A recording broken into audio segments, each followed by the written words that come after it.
Good evening, good morning, good afternoon, section 4. I hope all is well. This is our weekend wrap up. I will be doing these at the end of every week. Just a quick review of what we talked about, some of the highlights, some of the things that I thought were important in an effort to get across some of the more major points to make sure we're all on the same page. So, again, I want to make this brief, concise, thoughtful, and worth your time. Okay, so I will try to be quick about this. So week 1, the introduction. So the introductions I thought were really good. I really enjoyed meeting all of you and getting to know your background. You know, we definitely have people who have varying degrees of background. Some people are exiting their coursework. Some people are just getting started. Some people are new to technology. Some people's technology is very easy for them. We all come from different places and we all can learn from each other. And so hopefully we will all take that and we will be respectful and helpful in all things that we do as we move forward in the next 8 weeks. But again, I did enjoy learning about each one of you. In regards to the readings, I want to make sure that we get on those and you feel comfortable getting access to those. Please make sure that if you have any questions, you can't access them, you get to them. They're always going to be in Dropbox. Sometimes the videos don't always load like what you want them to, and so if there's ever any problems with the videos loading, please feel free to ask. And then Dropbox, you know, that's where there's 2 Dropbox areas, right? There's the Dropbox area where you get your information, and then there's the Dropbox area where you're going to use to store the stuff that you cite from. And if anybody's having any trouble with that or doesn't understand that, please do contact me. You know, one of the things that I saw this week was that there was a few people who used some citations and brought in some external references. And hopefully you saw, if anybody of you guys saw my post, I tried to get to as many people as I could. I kind of ran out of time. It's hard to get to everybody, so if I didn't get to you, I apologize. I will get to you. But I got to like 90% of the people. But look how I load up the Dropbox. If you look under week 1 in the Dropbox section, you'll see all of the articles that I posted. And please go there because I posted quite a few articles and used them to support a lot of what I did. That's what I want you guys to do. You know, I would say that as a general rule, I thought the original posts were okay.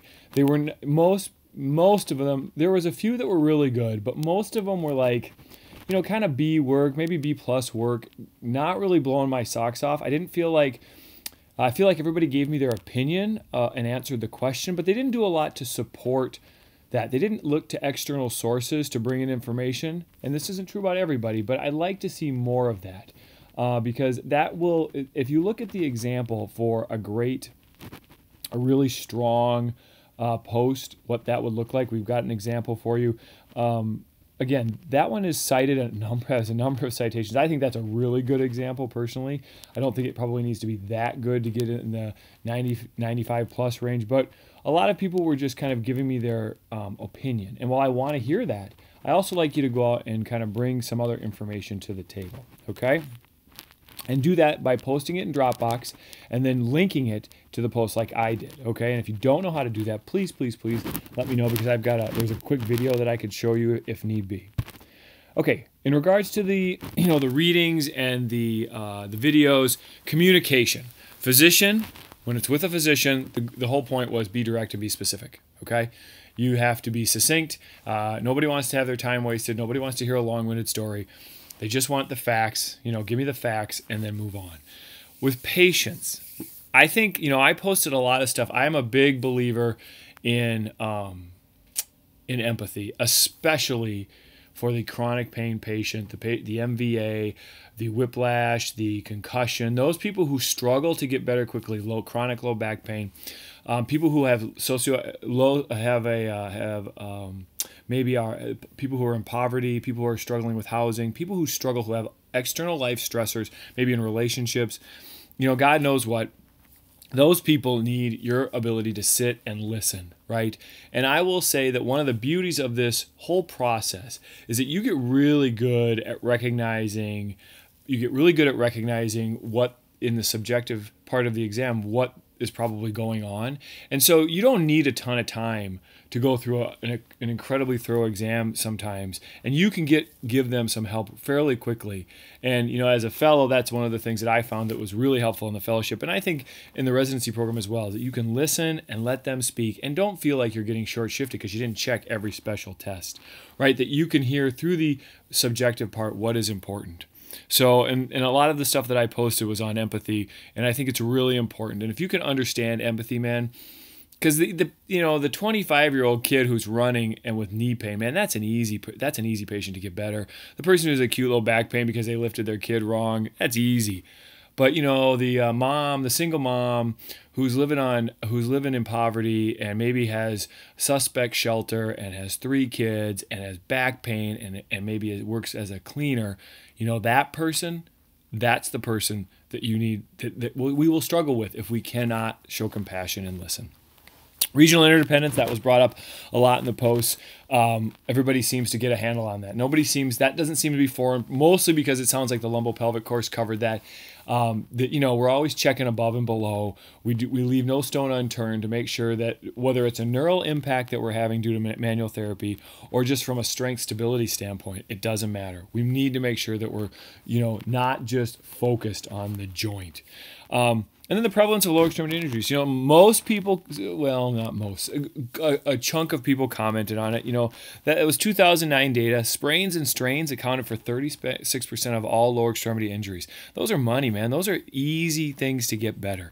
We should be all over that stuff and an ability to help those people get better. With the most common injuries happening at home at 45%, I thought that was kind of interesting. You'd think the home would be a safe place to be. All right, moving forward. So next week, we're going to be into our groups, okay? Alpha, you've had the groups emailed to you. If you do not get them or didn't see them, because I sent out a few emails this week, please let me know. But Mark is going to be watching over Group Alpha, and Brian is going to be watching over Group Bravo, and I have Charlie and Delta. And what that means essentially is that, they're going to wait for your original posts, and then they're going to chime into the discussion and help engage. And they've got a lot of good information. I've got some good information to help spur the discussion, to help add to it. We've got lots of good things to share and ways to kind of create further thought.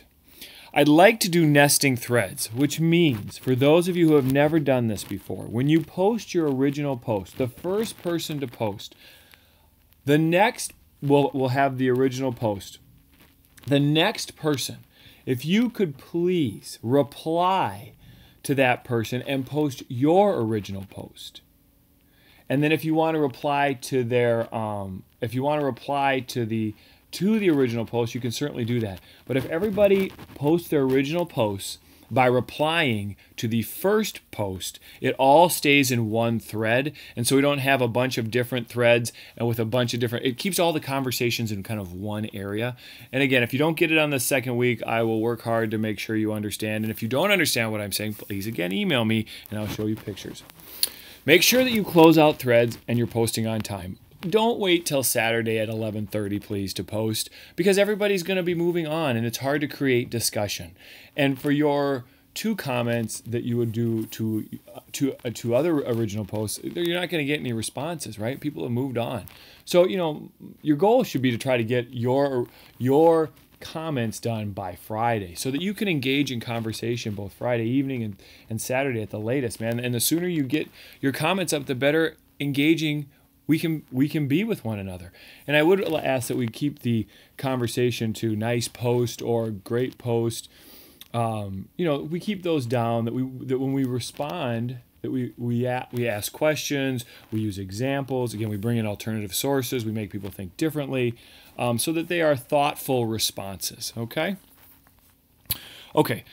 Looking on to week 2, hip OA, buttock and lateral thigh pain. So those are the things that we're going to be looking at. There's also fellow case studies. Though these are only for the fellows. So you'll see that Brian and Mark and Harry and Nicholas will all be posting on their cases. Now, you don't have, no one else is responsible to be a part of that. However, if you're interested to see what happens in the fellowship and what fellow work looks like, I would think you might want to take a peek, because it's very thoughtful conversation, and it's very systematic in how we do some of this stuff, and it can be very educational for those new to clinical work, for those looking to improve on clinical work, clinical reasoning, clinical judgment. You'll find that there'll be discussion about the different cases, some good banter, I hope. So again, if you have some time, take a peek. So overall, I thought the week was okay for the first week. We need to dig deeper, though. I need to see more succinct content. I need to see supportive literature to help with your thought process, and just dig a little bit deeper.